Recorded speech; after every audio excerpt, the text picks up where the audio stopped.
Hello welcome all അസ്സലാമു അലൈക്കും. അപ്പം ഇത് ഗൈസ്, ഞാൻ നല്ലൊരു റെസിപ്പി ആയിട്ടാണ് വന്നിട്ടുള്ളത്.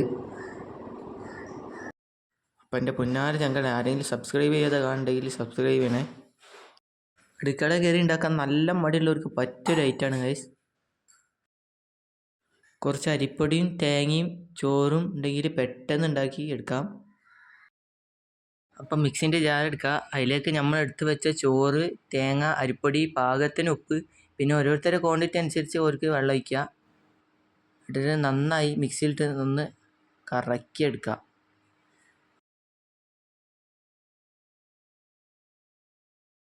പിന്നെ ഇത് ഗൈസ്, എല്ലാവരും വിചാരം ഇത് എൻ്റെ കണ്ടുപിടുത്തമാണ്. പക്ഷെ ഇത് എൻ്റെ കണ്ടുപിടുത്തമല്ല. എൻ്റെ അമ്മ വീട്ടിലുള്ള ഒരു അരിപ്പൊടി ഉണ്ടെങ്കിൽ അതിനെ കൊണ്ട് പല പല ഐറ്റങ്ങൾ ഉണ്ടാക്കും. കഴിക്കാൻ നല്ല വെരി വെരി ടേസ്റ്റി സാധനമാണ് ഗൈസ്. എല്ലാവരും ഒന്ന് ട്രൈ ചെയ്ത് നോക്കുക. ട്രൈ ചെയ്തിട്ട് കമൻറ്റ് വയ്ക്കണേ, ഒരു ഇമോജെങ്കിലും. അപ്പം എൻ്റെ പുന്നാര ചെങ്കടേ, ഞാൻ ഇതിൻ്റെ മുന്നേ കൃഷിൻ്റെ വീഡിയോ ഇട്ടിനി. അപ്പോൾ അത് കാണാത്തവർ കാണുക. ഡിസ്ക്രിപ്ഷൻ ബോക്സിൽ ഞാൻ എൻ്റെ ലിങ്ക് കൊടുക്കുന്നുണ്ട്.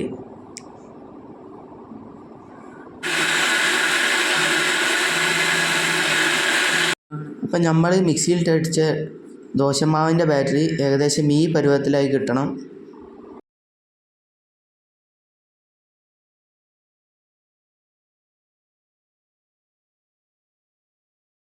എൻ്റെ അനിയനും ഇവിടെ വെള്ളത്തിനോടുള്ള ദോശമാവ് ഉണ്ടാക്കുന്ന തിരക്കുള്ള ഗൈസ്. അതിൻ്റെ കാഴ്ചകളാണ് നിങ്ങളിത് കാണുന്നത്.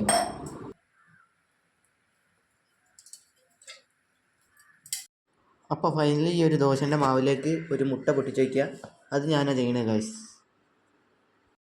എന്നിട്ട് നന്നായി കൈയും കുത്തി ഒരു ഇളക്കം കേട്ട് ഇളക്കിയെടുക്കുക ഗൈസ്. ഇന്ന ഇളക്കങ്ങൾ നോക്കണ്ട. വേണ്ടവർക്ക് വേണമെങ്കിൽ കുറച്ച് ബേക്കിംഗ് സോഡ ഇടുക. അപ്പം നമ്മൾ പാൻ അടുപ്പത്തേക്ക് വെച്ചിട്ട് ഓയിൽ നന്നായി സ്പ്രെഡ് ചെയ്യുക. അതിന് ശേഷം ആ മാവ് വരാം. മാവ് പറഞ്ഞതിന് ശേഷം അതിൻ്റെ മുകളിലും കുറച്ച് ഓയിൽ ഒഴിച്ചെടുക്കുക. എന്നിട്ട് ആ പാന് മൂടി വെക്കുക. ഇതിന് വേണ്ടിയിട്ട് നമ്മൾ സൺഫ്ലവർ ഓയിലാണ് യൂസ് ചെയ്ത്.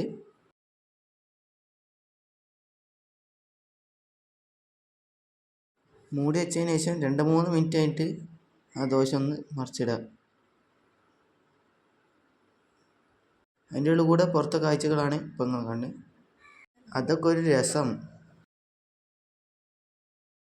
പിന്നെ ചങ്കട, ഞാൻ കോഴിക്കോടൻ ഭാഷ സംസാരിക്കുന്നതിൽ ആർക്കെങ്കിലും മനസ്സിലാവാത്തുണ്ടെങ്കിൽ ക്ഷമിക്കണേ. അപ്പം ഇതിൻ്റെ പാട്ടിൻ്റെ വീഡിയോ ഒക്കെ വരാണ്ട് എല്ലാവരും സപ്പോർട്ട് ചെയ്യുമെന്ന് വിചാരിക്കണേ. ഇതാണ് ഫൈനലി ദോശൻ്റെ രൂപം. എല്ലാവരോടും അസ്സലാമു അലൈക്കും.